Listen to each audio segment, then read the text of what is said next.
Hey everyone, welcome back. So in the previous video we spoke about why Cyno is unique as a character, and we also went through a deck tag whereby Cyno was utilized as a late game burst sweeper. So in this particular video we're going to be doing two things. We're going to be recapping about why Cyno is unique. So if you have already watched the previous video, do skip ahead. And the second thing we're going to do is that we're going to go through the deck tag and gameplay of Cyno as a normal attack spammer with the Quicken engine, and we're going to look at some of the different matchups that we came up against. So just going to go through Cyno again very quickly about why he is unique. If you would like more information about him, do watch the previous video because I'll be going a bit more in depth in there. But basically Cyno is unique because of his passive skill called Lawful Enforcer. With Lawful Enforcer, when it says when the battle begins, this character gains Pack Swan Path Clearer. What it does is that during your end phase, Cyno will be gaining one level of indwelling, and depending on your indwelling level, you'll be having various effects applied to Cyno. So the first effect says if your indwelling level is equal or greater than 2, your physical damage dealt is converted to electro damage. This put Cyno as in a very good position to be spamming normal attacks, because essentially his normal attacks will be converted to electro damage, and you'll be able to get additional value out of it by using his normal attacks to proc elemental reactions, such as Quicken for additional damage or Superconduct for piercing damage. This is no different from how Ayaka is really good as a character, because her passive ability also converts her physical damage to chiro damage, allowing her to apply things such as freeze or melt naturally. So this is a very good first ability that puts him as a good natural candidate for normal attack spamming. His second ability says if your indwelling level is equal or greater than 4, all of Cyno's attacks gain +2 damage. This is significant because usually normal attacks are not that strong. Usually normal attacks, they deal about 2 or so damage, right? 2 or 3 damage. So with Cyno's second ability, what this means is that his normal attack will now be converted to Electro, and his normal attack will now have +2. So it means that once his indwelling level is 4, Invoker Spear is now a 4 damage attack with Electro, and it means that if you were to buff it even further with elemental reactions such as Quicken, his attack is now a +5, or rather is a 5 damage attack. And this is only considering the elemental buffs. If you were to add weapons to it, such as the Skyward Spine, this is actually a normal attack that deals 7 total damage. So I do think that this puts Cyno in a very good position to be a normal attack spammer. If you're curious about the final ability that Cyno has, which says if equal or greater than 6, indwelling level goes to -4, it's basically a reset counter for this passive ability. If you want to find out more about when you should be playing Cyno, when you should be playing his burst, do watch the video that I've previously posted, because it focuses on recycling Cyno and refreshing Cyno's indwelling level, so I will not be touching on it here again. But yeah, if you'd like to find out more, watch the previous video. Before I go into the deck tag and his team composition, the other thing I wanted to talk about Cyno is also his specialization called Featherfall Judgment. Featherfall Judgment is a really good card in this particular normal attack spamming deck, because it says when your Cyno ability, or rather when your Cyno is equipped, he can use his elemental skill, right, for +1 additional damage if his indwelling level is 3 or 5. So this is pretty significant as well, because there are just instances whereby you do not have your +2 buff yet for when your indwelling level is at level 4, and therefore your normal attack may not be the most beefed up at the moment. So this provides a very quick fix by saying, hey, you don't have your level 4 +2 damage yet, but if you want to use the specialization, we can actually give you a +1. So what this means is that if you have Skyward Spine equipped to Cyno, if you use his elemental skill, you'll be dealing a total of 3 plus 2 damage. And then if you use this on round 3, or rather when his indwelling level is at 3, it also gives a +1, so it means that his elemental skill deals a total of 6 damage, which is still quite significant. So this is basically kind of like a clutch for you to lean on if you do not have the full privilege of using the second +2 damage ability from his Pax 1 Path Clearer yet. Alright, so looking at Cyno's team, this is basically a Quicken team. I am at risk of being official specialized player because she seems to be in most of my deck tag, but she is just a very, very good card. But essentially what this deck is trying to do is that with the use of Fischl and Collei, you want to be activating Quicken almost every turn so that you can do two things. With the use of Quicken and with the use of Fischl and Collei, you'll be able to chip down your opponent's attack through the use of their end-phased attacks such as Oz from Fischl and the Burst from Collei, right? So firstly, you chip down your opponent's damage to what I call the Cyno normal attack kill zone, which is about 7 damage, because the moment you attach your Skyward Spine, the moment you attach all of your different abilities, Cyno's normal attack can easily deal 6 or 7 damage. So that is the Cyno normal attack kill zone. So the first purpose of using Fischl and Collei is to do quicken end phase chip damage. The second purpose of Fischl and Collei is to use them as a Quicken engine to constantly keep Quicken up. The reason for that is because, as you know, Quicken is an ability that says you gain +1 damage, or rather, when you have Quicken, you create a Catalysing field that grants +1 damage to the next 3 instances of Dendro and Electro damage. This is really good for Cyno because essentially his normal attacks can be converted to electro damage naturally, and it also means that he can take advantage of this catalyzing field for up to 3 usages. So this is really good because it means that his normal attack, again, his normal attack can deal a total of about 7 damage because it's 2 damage at base, plus 2 damage with his Lawful Enforcer, plus 1 damage from the catalyzing field, and then plus 2 more damage from the Skyward Spine for a total of 7 damage. So this puts Cyno at a very good position to be doing some late game normal attack sweeping. So that is the entire purpose of Fischl and Collei. With regards to what the ideal turn 1 looks like for Fischl and Collei, essentially what you want to do is that you want to activate Quicken as quickly as possible.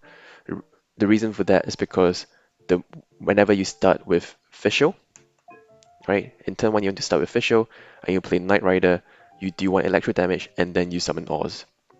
The reason why you want to activate Quicken as quickly as possible is because Oz will be dealing 1 electro damage to your opponent's active character during the end phase. With Quicken activated with the catalyzing field there, it means that Oz is actually dealing 2 damage rather than 1 damage every end phase, and this is very significant given that most of our characters only have 10 HP. 1 extra damage is essentially 10% more, right? So turn 1, go into Fischl, use Oz, and then you swap over to Collei.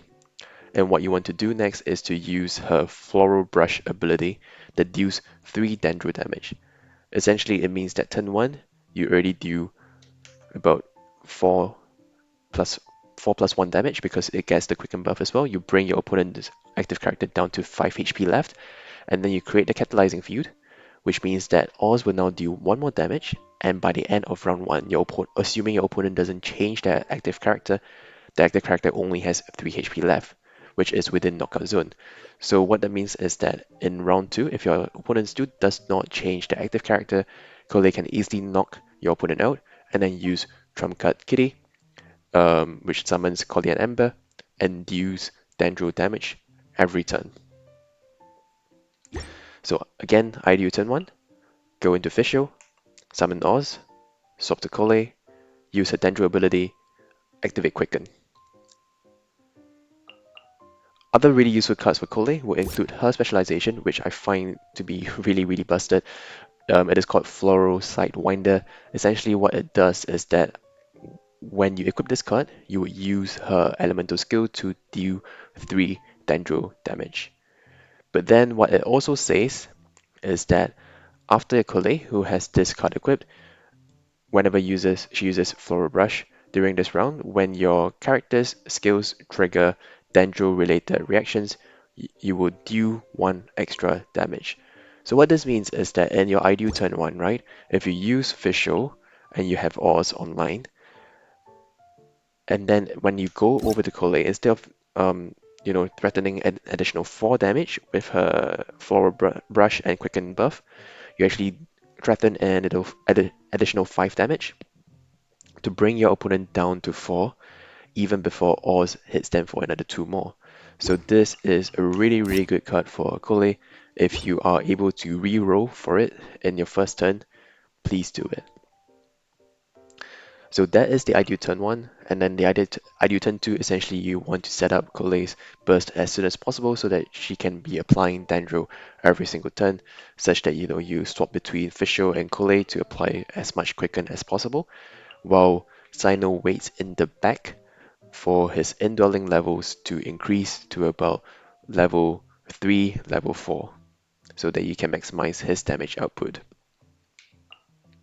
So now that we understand the Quicken engine we have in this particular deck, let's go into the deck tag. We have a few cards here that is unique to this deck, that is different from my previous Cyno Burst deck. Let's look at the equipment first. The first equipment that we have is Skyward Spine. This is really good for Cyno because essentially it says Cyno will be able to deal +1 damage, and then once per round, Cyno's normal attack also deals 1 additional damage, which means that, if you recall my previous calculation, his first normal attack would deal 7 damage because +2 from Skyward Spine, +2 from his normal attack, +2 from his indwelling level 2, level 4 buff, and then +1 from the Catalysing view. So this 7 damage normal attack should be enough to knock out any character in the late game. The other equipment that I have brought along to kind of support this team a bit further is the Adventurer's Bandana. It says that up to 3 times per round, whenever a character uses a normal attack, they heal self for 1 HP. I find that this is really good for Cyno because in this particular deck, he is a normal attack spammer, which means that during the round, you'll be exposed to multiple attacks from your opponent, and therefore we need a source of recovery, and this Adventurous Bandana is essentially that source of the recovery for us. Healing 1 HP for every single normal attack can be significant because it means that if you're able to dish out 3 normal attacks through the use of food or additional dice, essentially it means that Cyno gains +3 HP and it increases his staying power. So that's basically all the equipment card that we have for Cyno. Now looking at the rest of the card, we have a few different packages here. We have the Quick Swap package, right? Leave it to me and Catherine. We have the Dice Fixing package, Liban, Paimon, and additional dice. And we also have the energy gaining, energy generation, energy fixing package. So let's go through all of these one by one, starting with the dice. So we have Paimon in this deck. I do think that Paimon is really powerful still in this particular deck because essentially what you want to do is to be able to set up your catalyzing field as quickly as possible. So you can use Paimon as a early game support, whereby you use Fischl, you play Paimon, and the next turn you can spam all the different Dendro reactions using Collei. Or you can also use Paimon as a late game crutch by allowing her to create more Omni dice so that Cyno have more resources to use to spread out the number of normal attacks that he can do. The other thing that we have here is Elemental Resonance Wolf and Thunder. It just means that it creates 1 extra Electro dice, which is always good for the likes of Fischl and Cyno. We also have Liban. Everyone knows and loves Liban. Essentially, he can collect the unused elemental dice, turn that into cards, and Omni Element. So that's basically the dice package that we have. Pretty standard here. Dice is important to this particular deck because the most powerful attacks that we have here, or rather the most powerful setups that we have here, require elemental specific dice such as Oz and Collei's skill and burst. The next thing that we do have here is that we run a mini quick swap in package through the use of Catherine and Leave It to Me. These are useful in the late game just in case you want to, set up Catherine and swap over to Cyno to beat up your opponent's unsuspecting characters.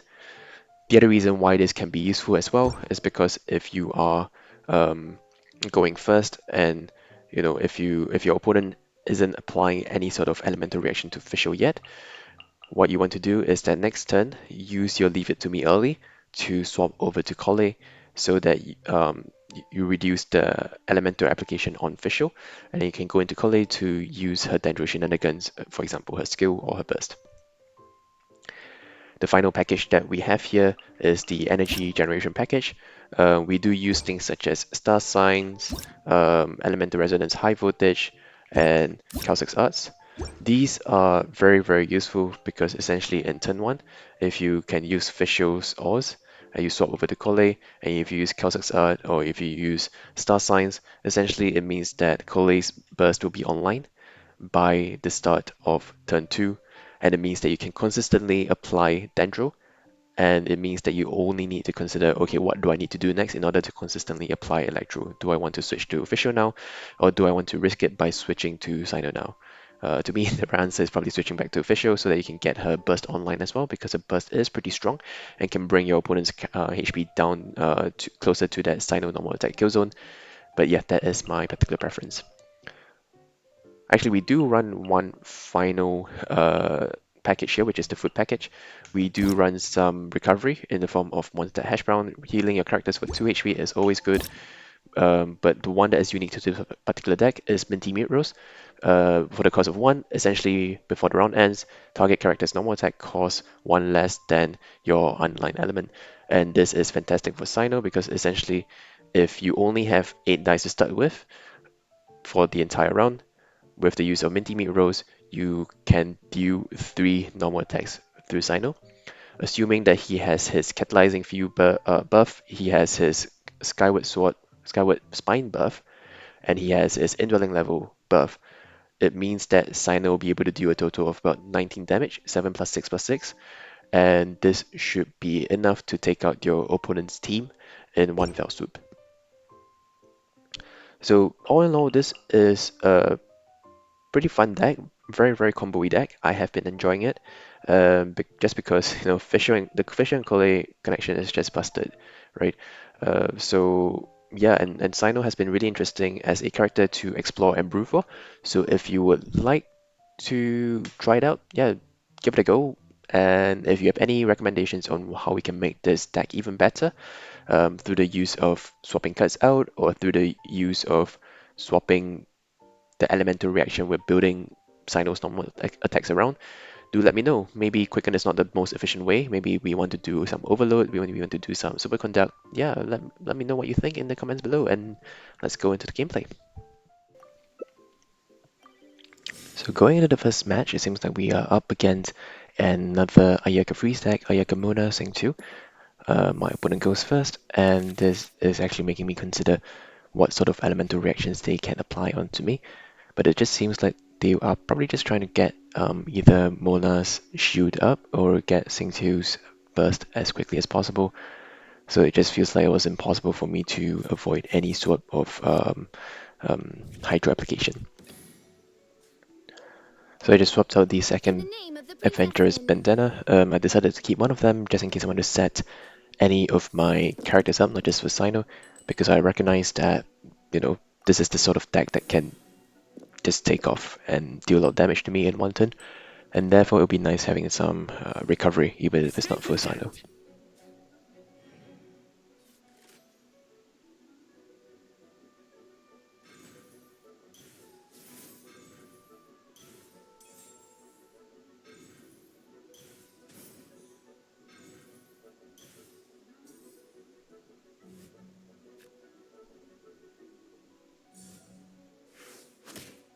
Alright, so it just seems like my opponent just decided to do a bunch of things. Happy to see that they didn't choose to go for the Hydro application. They're probably trying to think, hey, if they use the Xingqiu skill, essentially they'll expose themselves to Hydro application and therefore result in piercing damage for the entire team. But luckily, they didn't apply Hydro to themselves because I do need that Electro on Xingqiu, just so that Collei will be able to deal quicken damage. So by the end of the first turn, it was a pretty good hand for me. It was quite ideal. Managed to set Collei's burst up just in time for turn 2.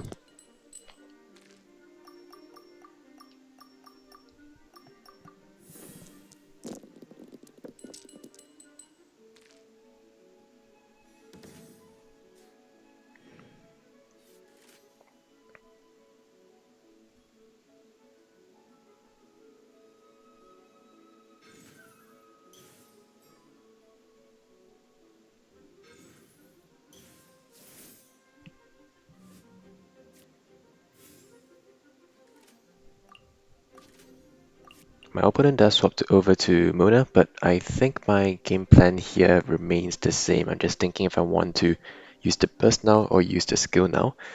Because if I use the skill now, it means that I get more damage over time. But the reality is that I will not be able to trigger any sort of Dendro reactions anyway,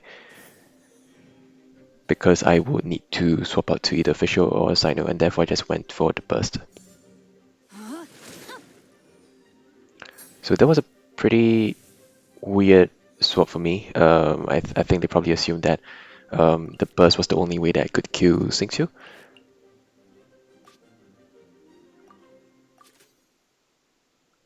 But I think they were probably forgetting the Catalysing view that I have.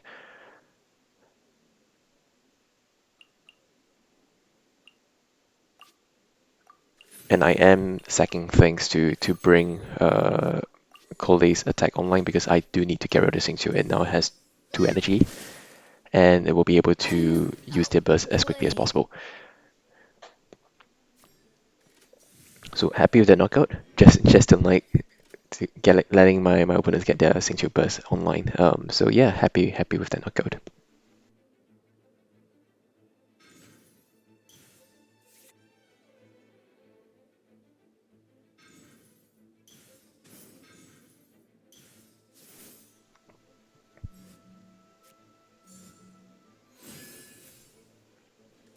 My opponent does swap to Ayaka here, probably trying to freeze my Collei and start to do some damage.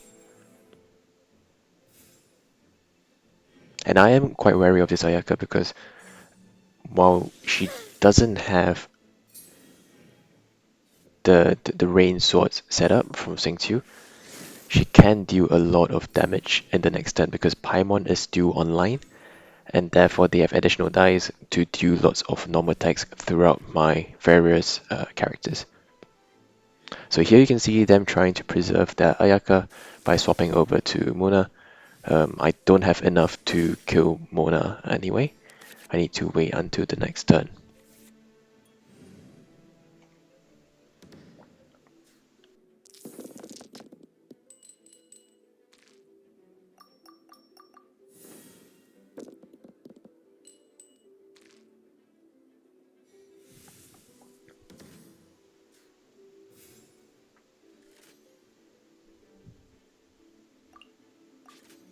So here you can see me trying to figure out which is the correct attack to do onto Mona because I do want to get her out of the way so that they will use some resources, waste some resources to kill my Collei.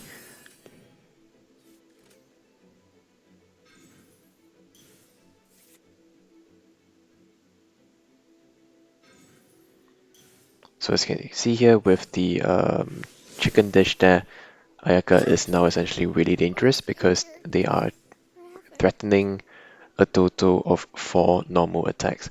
But they also do have their burst online, I was quite wary of that. And instead of going for actual attacks, I just went for the ores instead, so that I can, try to get more damage through at the end of the turn, because the Dendro buddy that Collei has created for us is going to activate Quicken, allowing us to do 2 damage. One shall descend once again.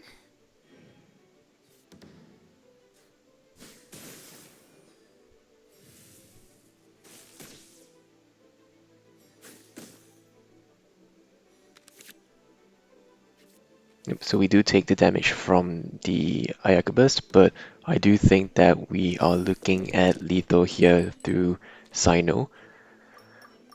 So while we didn't get to do the normal attack spam that we wanted to do, it just goes to show that Cyno as a late game sweeper to sweep up opponents that have been chipped down by really good engines like Fisher and Collei. It just shows that he is efficient, right, as a late game character. So thank you for the game, my opponent GG's, and yeah, let's go on to the next one. So in this next match, we are up against a really annoying team. We've got Lawachurl, we've got Maguu Kenki, we've got Noelle. When I saw this team, my first thought was, oh no, I want to concede, because this is just a very difficult game to play. But yeah, I just decided to stick to my guts and try out Cyno and see if this Cyno deck has what it takes to take out this very, very beefy, annoying team. So for those who have not gone up against Maguu Genki yet, I just thought that this particular team is very annoying because Maguu Genki is able to apply ice and swirl it all across your entire team. And once you have ice applied to your team, it also gives their Lawachurl the really good opportunity to use their geo-infused attack to create additional shields. So I fully expected them to start with Maguu Genki, which is exactly what they did, but we're just going to stick to our game plan by using Official and going into Collei right after this. Because we do need to set up the Quicken as quickly as possible, just so that we can hopefully remove the Lawachurl's shields through the use of Oz and Collei and Ember.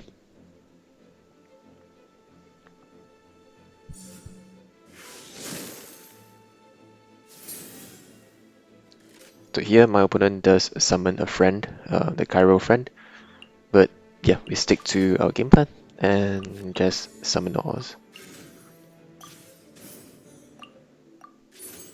By royal decree.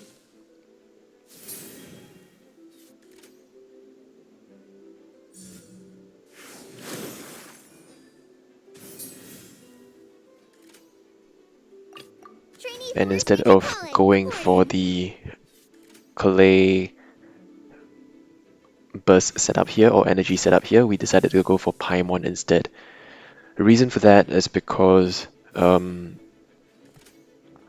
we didn't have that many Dendro dice, and I do think that the cards that we have here, they are pretty good. I was not willing to sacrifice the cards here just to play a Dendro skill. And annoyingly, they did manage to take out our Oz, but yeah, there you go. There was nothing we could do about that.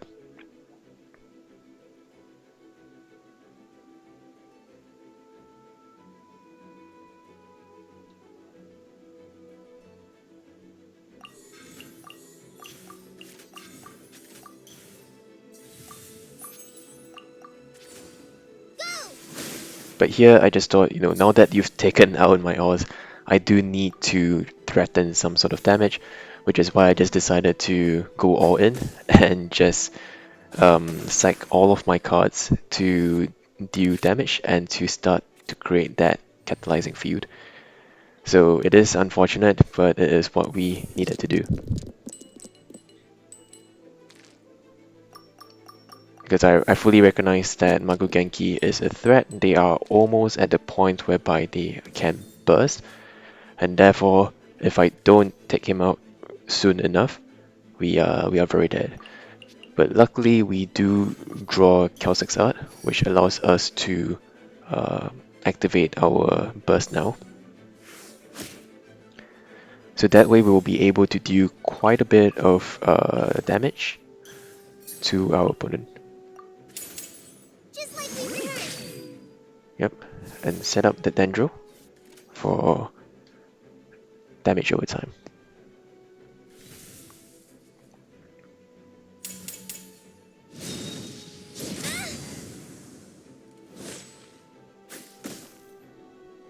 Yep, so unfortunately, No. they do get the clean knockout on Collei, but at least we have our burst set up, and now No we rest for the can just, wicked. you know, play Oz and kill off that Maguu Genki.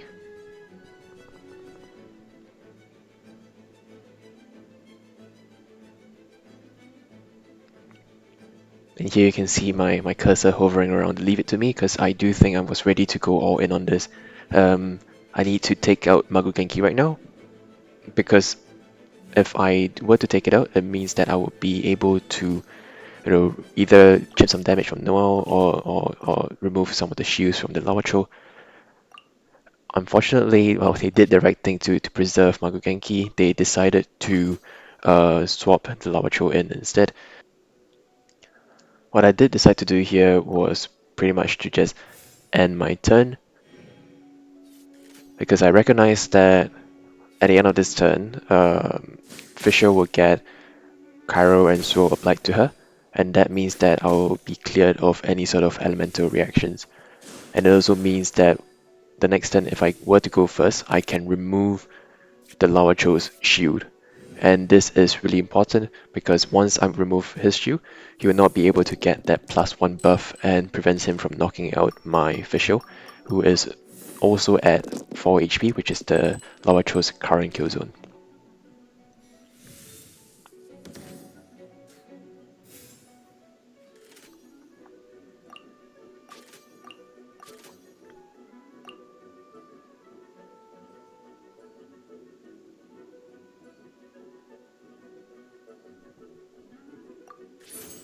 By royal decree. So just going in there with the Knight Rider just in case I'm able to get additional damage due to the Catalysing field. They do not take out my official, but luckily I do have Star Sign, and that should allow me to knock out both the Lawachurl and their Maguu Genki.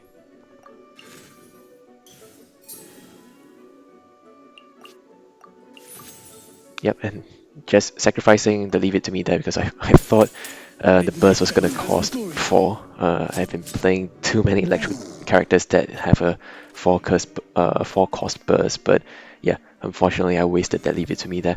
But in reality, I probably don't need that Leave It To Me because Fisher is just going to die now, I believe.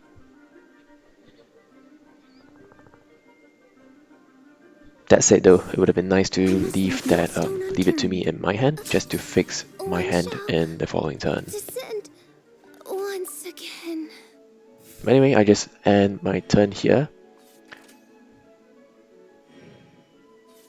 And we can see Collei Ember dealing some damage there, removing the shields from Noelle, and then Oz resetting that Catalysing field so that my Cyno will be able to do even more damage.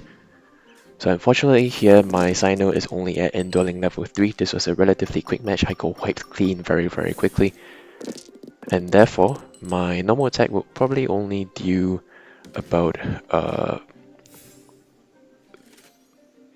3 damage at the moment, 4 damage in the skill, but I do have the specialization, and because I'm at Indwelling level 3, I do get the +1 buff, which allows me to knock out Noelle right now.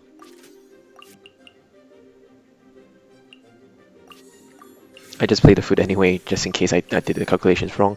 It's not to BM my opponent, I'm sorry about that.